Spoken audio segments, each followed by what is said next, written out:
Well, hello, welcome, Power Partners. It's our informational barnyard. This is Starstyle, Be the Star You Are, coming to you under the auspices of Be the Star You Are charity. I'm your host, Cynthia Brian, and we are broadcasting on Voice America Media. This is the Empowerment Channel. In today's show, it's going to be, hopefully, a little bit fun. We are going to be talking about shoes in the house. If you wear shoes in your house, are you bringing in bacteria, allergens, and dirt? Even if you clean on a regular basis, the soles of your shoes are pretty filled with germs. And this is kind of one of my pet peeves. So I thought I will talk about it. And in segment two, do you share photos of your family and children online? It could be a dangerous practice, especially in these days of expanded artificial intelligence. You might want to start limiting the amount of information you share to keep everybody safe from scams and strangers, or sometimes even worse. So that will be coming up in segment two, and we'll have plenty of tips for that. The Miracle Moment brought to you by Be the Star You Are charity.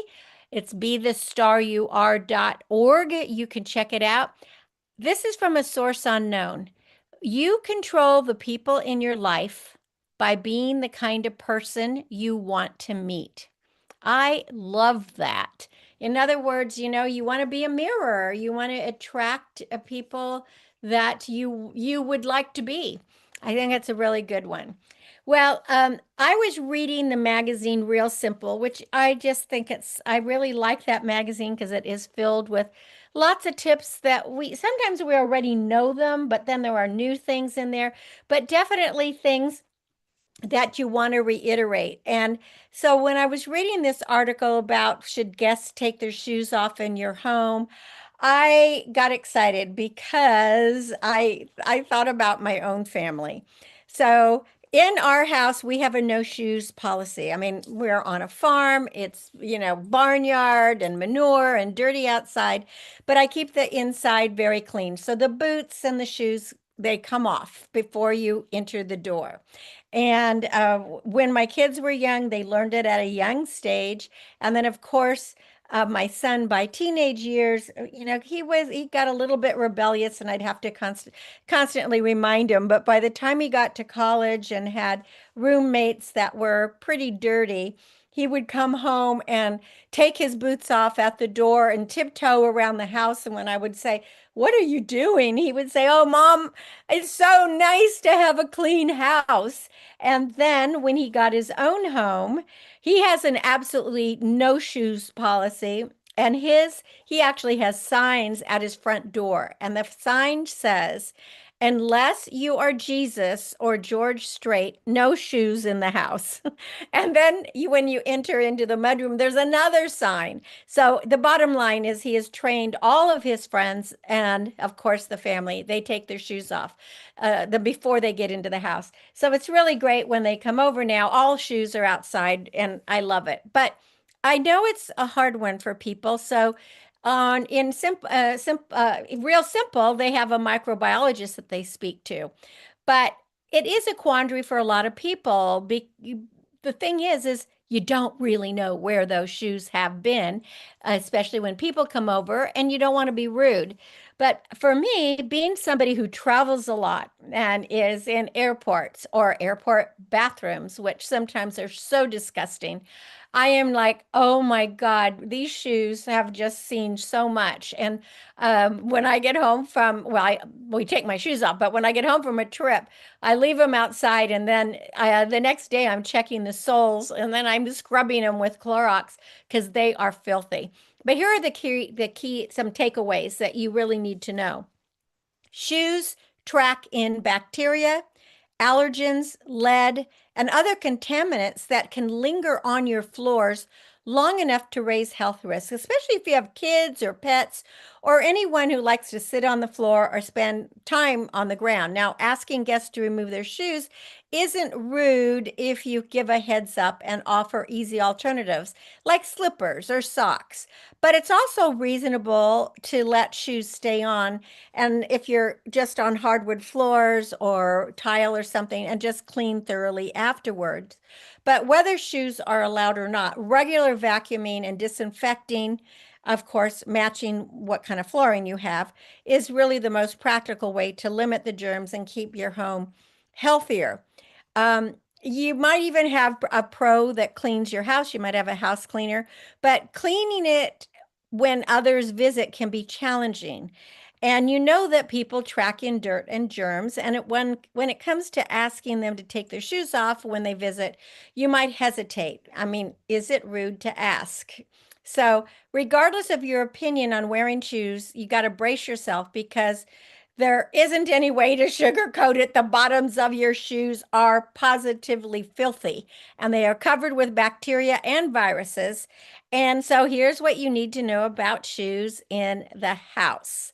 Now, I will, before I go there, a lot of times you have a work person come. And what I did is I just went to the hardware store and I bought shoe covers. A lot of people say, well, I have shoe covers, but again, I don't know where their shoe covers have been. So I always give a work person a new pair of shoe covers. And if somebody says, a repair person says they don't want to take, they don't want to wear the shoe covers, then I don't want them as a repair person because my carpets are clean, my house is clean, and I don't want the crap in my house. So the expert on this particular article that I read was a PhD, Dr. Kelly Reynolds. She's an environmental microbiologist, and she's chair of the Department of Community Environment and Policy at the University of Arizona. But she really knows what is in your house. So, what she points out is that germs on your shoes aren't a problem until you come into contact with the bottom of your shoe directly on the floor that they've just walked across. So you can think about that cycle of transmission. If you have kids crawling around or you sit on the floor, it's not good. And you want to stay one step ahead, especially during cold and flu season, because if those tracked in germs get on your hand, and right now is flu season, you touch your eyes, your nose, your mouth, you have just completed the transmission cycle and increased your chances of getting sick. Now, if you clean your floors regularly and you don't have kids crawling around, um, maybe it's not going to be that much of a health issue as long as you're cleaning all the time. But there are contaminants that you're going to be dealing with. So what about bacteria? So among the bacteria found on the bottom of shoes was E. coli, which causes intestinal and urinary tract infections. It can also cause meningitis and a diarrhea type disease. Um, on shoes that were tested at the University of Arizona, 96% of the shoes had major bacteria. That's more than we find on our hands or on our floors. So it's shoes that are the common vehicle for bringing major contaminants into the house. And then allergens, bacteria isn't the only thing you might be bringing inside on your footwear. During allergy season, most allergy sufferers will close windows and they'll run purifiers. And the allergens then end up in the air, which negates the measures to avoid letting them in the first place. Now, even though lead paint has been banned for years, there's still a significant amount of residual lead in the environment. It comes off the walls, it comes off toys, it gets pulverized into dust, and it blends in with dirt on the ground. And then lead poisoning can cause a whole litany of health problems that affect the brain, the heart, and other organs. And it's especially harmful if, again, to children and if you're pregnant. Now, when do germs become a problem? It really becomes an issue of wearing shoes in the house if you don't clean your floors regularly because it could become a real health hazard. Contaminants on the floor don't always stay there. Bacteria is like a magnet. Bacteria sticks to dust particles, and then if a pet or a person stirs up the dust on the floor, that bacteria infused particles is resuspended in the air, and you can digest it and you can inhale it, and then you'll be exposed. So bacteria and viruses, they don't die quickly. That's the big thing. The germs, like when I talked about people coming in, like if a plumber or an electrician, comes through your kitchen, it might still be there a week or even 2 weeks later if you haven't mopped the floors, vacuumed the floors, cleaned the carpets. It really depends on the germ and the humidity. But in general, we know that bacteria, this is according to the microbiologists, that bacteria can survive for days to weeks, and viruses can survive months. So that's really a long time, and it's a long enough time for you to get in contact with them. So just regularly, everyone needs to vacuum weekly, and you need to clean routinely. And to cover your bases, the cleaner that you use needs to have the word disinfectant on the label, because a disinfectant is certified to kill both viruses and bacteria. Now, shoe cleaners cannot only make your shoes look new again, but they can also keep the dirt away. Whereas sanitizers are certified to kill only bacteria. They might kill some viruses, but the labeling is important. So, again, disinfectant is the thing. Now, there are a lot of reasons you don't want to let people wear shoes in your house, but some people may still want to do it, especially women who are wearing pretty shoes and high heels. They might be uncomfortable taking their shoes off, but there are some gentle ways to let your guests know in advance when they're coming over without making it awkward. Now, one, you can have that sign on your door. I do have a very pretty type sign that says no shoes on carpets. I'm not so worried, even though most of my friends now, they always take off their shoes, but on the hardwood floors or tile, I can mop it immediately and disinfectant after people leave, but it's still, you're walking on it in that time. But here's some things you can do is you can give guests advance notice when you invite them, just a simple heads up, no shoes in the house. It's probably enough to allow them time to get used to the idea. You can put up that fun, cute sign like my son does that reminds your guests to take their shoes off when they come in the door. You can have a clean, safe place to put their shoes where they won't end up jumbled all together and get dirty. They don't have to leave them outside on the porch where it could get rain or snow or whatever it is. And if they're still not comfortable, then you could offer the alternative. And the alternative is you could have shoe covers, like I do for my handyman. I also have slippers. I also have a whole basket of new, cute, pretty, clean socks. And I love wearing just socks. So even if you don't ask guests to leave their shoes at the door, the doctor suggests that household members get in the habit of always taking off their shoes because, if you have a shoe rack or you can have a basket, you just don't want to track the germs through your entire house. And that way, the only time potential contaminants will be brought into your house is when you have company over. Now, with all that information, a lot of people are still, going to not ask other people to take off their shoes. So you can do it on a case by case basis. But just remember, the most important thing is to mop your floors, or with hardwood surfaces, you can disinfect them with a diluted bleach or another solution. You definitely want to disinfect. And just for regular use, just don't wear shoes. Carpet, of course, is a safe haven for all things that cling to the bottoms of the shoes. It's notoriously bad because it traps contaminants. And of course, your carpets get so clean, and it's expensive to clean carpets. So use a vacuum with a HEPA filter to combat the contaminants. But most of all, just don't let anybody walk on your carpets with shoes. I hope that that is helpful. Yes, um, I don't want shoes in my house, and because I just find that shoes are just, I like wearing them outside, but Knowing what those have been through and the bathrooms that I've walked through that were so disgusting, it's like I'm going to keep my carpets and my floor clean. You're listening to Cynthia Brian. This is Star Style. Be the star you are. I'll be right back with a business bite, and then we're going to talk about how to be safe with your kids online because things they are changing. Stay with me. I'll be right back.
Edward Guest wrote, "The true measure of a person is not how did they die, but how did they live. Not did what they gain, but what did they give. These are the units to measure the worth of a person, regardless of birth. These are the questions of which words should devote. These are the answers where you'll find hope." Now, during this time of celebration, we want to share the gift of hope. No matter what is going on in the world or in our life, we can make it as long as we have hope. And nothing is more pitiful than a person without hope. So this year, share the gift of hope with everyone in your life, and then have a plan to make your hope a reality. Remember, you're the star of your own performance. Turn your passions into profits. I'm Cynthia Brian with another business bite from Starstyle. For more information, visit cynthiabrian.com. That's cynthiabrian.com. Well, we're back, and you're listening to Cynthia Brian on Star Style, Be the Star You Are. We're coming to you on the Voice America Media channel. This is the Empowerment channel. In this segment, I want to talk to you about our privacy, safety, well-being, that especially online, because so many people share these adorable photos and videos of kids or grandkids on social media. I mean, we're excited about our daily lives, and our kids and grandkids, are really an integral part of it. And everybody loves these posts. You might even notice that photos or videos featuring kids get a high level of engagement, including the most likes and the most positive comments. And a lot of parents or even caregivers like to post the back to school photos, the child holding first day of school sign, and it includes their name, maybe, and their grade. But the custom of sharing kids' lives online is so prevalent that they've created a term for it. It's called sharenting. And according to the National Institute of Health, sharenting is defined as the practice of parents, caregivers, or relatives sharing information about their children, and a lot of, these are underage children online on some online platform. It can include photos, videos, personal stories, maybe even updates about the child's life. But here's the issue. There are risks involved in sharing. Oversharing about your kids online and revealing sensitive personal information could carry a number of risks to your privacy, their privacy, and of course to the safety and well-being of everyone, because there are bad actors out there and they use these personal details to track down your child's location. It could be committing identity theft, or could even be trying to hack into your accounts. And also, the kids could become part of what is known as cyberbullying or harassment, and that is not fun to be subjected to. Also, there is a mental and emotional toll that sharing could have on children. In an article for Psychology Today, Dr. Robin Koslowik said that if your goal is to raise emotionally secure, resilient children, then the first step is to give them the dignity of privacy. And she's reminding parents and caregivers that a child cannot give any informed consent or to being the subject of public scrutiny.